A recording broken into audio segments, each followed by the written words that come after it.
Shalom kekasih-kekasih Tuhan. Renungan pada hari ini berjudul Mati Rohani. Sebelum kita mendengarkan renungan pada saat ini, marilah kita sama-sama mengawalinya dengan berdoa. Bapa, di dalam nama Tuhan Yesus Kristus ya Roh Kudus, Engkaulah sumber kehidupan kami, dan firman-Mu itulah yang menghidupkan kami. Untuk itu kami sambut berkat firman-Mu di dalam nama Tuhan Yesus Kristus. Amin.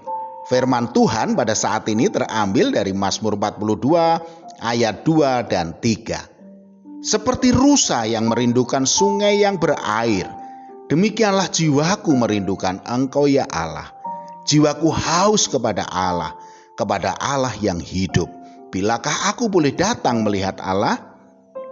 Kekasih-kekasih Tuhan, mati rohani bukanlah suatu kematian yang sama dengan mati secara jasmaniah.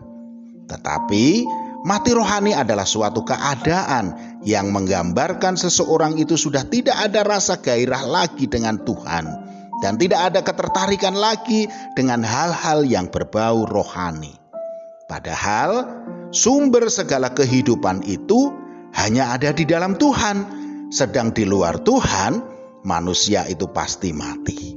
Sebab padamu ada sumber hayat, di dalam terangmu kami melihat terang. Mazmur 36 ayat 9. Saudaraku, orang yang hidup pasti merasakan lapar dan haus. Tetapi orang yang sudah mati pasti tidak dapat merespon adanya rasa lapar dan haus. Demikian juga dengan rohani kita, saudaraku. Kalau rohani kita ini hidup, pasti akan dapat merespon dengan baik pula rasa lapar dan haus secara rohani.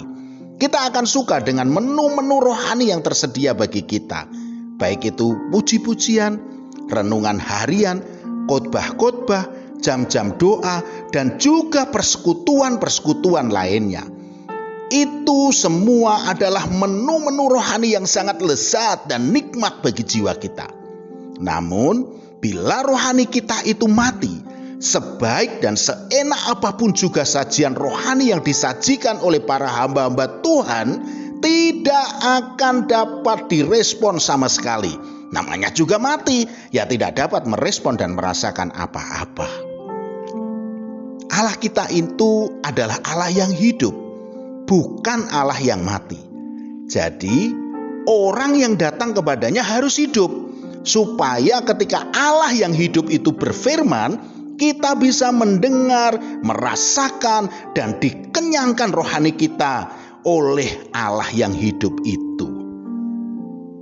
Saudaraku, tanda-tanda orang yang sudah terkena penyakit rohani yang bisa menyebabkan kematian rohani, diantaranya dimulai dari yang pertama, kehilangan rasa lapar dan haus akan persekutuan dengan Tuhan.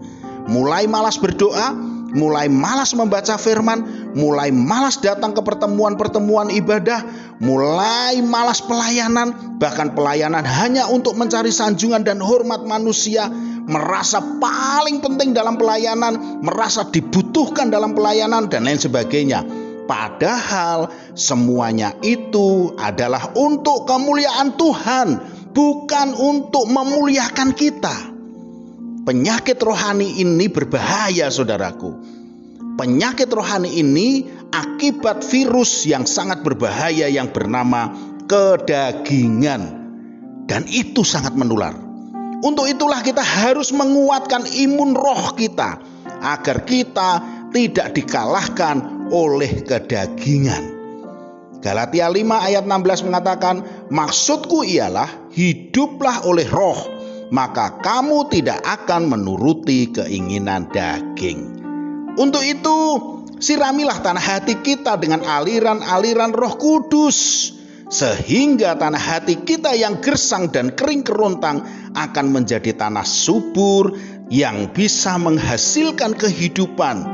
Dan bakarlah roh kita ini agar senantiasa bangkit dan kembali bergairah akan Tuhan. Roma 12 ayat 11 mengatakan, janganlah hendaknya kerajinanmu kendor, biarlah rohmu menyala-nyala dan layanilah Tuhan.